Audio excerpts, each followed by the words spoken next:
మా అక్క బర్త్డే రోజు డిన్నర్ చేద్దామని చెప్పేసి నైట్ రెస్టారెంట్కి వెళ్ళాము.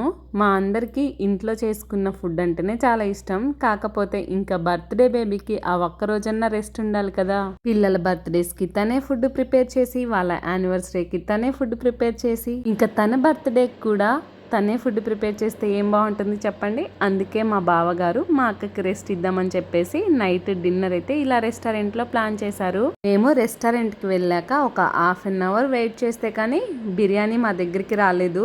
ఈలోపు ఇంకా పిల్లలు మేమందరం ఎవరి పనిలో వాళ్ళం ఇలా బిజీ అయిపోయాం. ఒక హాఫ్ అన్ అవర్ వెయిట్ చేసిన తర్వాత కుండ బిర్యానీ అయితే వచ్చేసింది. మేమందరం కూడా వెళ్ళిన దగ్గర నుంచి ఒకే ప్లేస్ లోంచి కదలకుండా కూర్చున్నాము. మా మోక్షి మాత్రం ఏ 10 సార్లు లేచాడో వాడి ప్లేస్ లో ఉంచి. చిన్నోడికి అసలు ఆ థాట్ ఎలా వచ్చిందో, ఆనియన్స్ తో చూడండి బొమ్మలాగా ఎలా చేశాడో. ఒక హాఫ్ అన్ అవర్ వెయిట్ చేసిన తర్వాత టేస్టీ బిర్యానీ అయితే మా ప్లేట్స్ లోకి వచ్చేసింది. చిన్నోడైతే ఓన్ గా తినేసాడు ఆ రోజు. నిజంగా బిర్యానీ అయితే చాలా సూపర్ గా ఉంది టేస్ట్. ఇంకా అందరం అయితే మంచిగా తినేసాము. రెస్టారెంట్ కి వెళ్ళిన లాంగ్ వీడియోని మన ఛానల్లో అప్లోడ్ చేశాను. ఇంట్రెస్ట్ ఉంటే ఒకసారి చూడండి. Bye bye.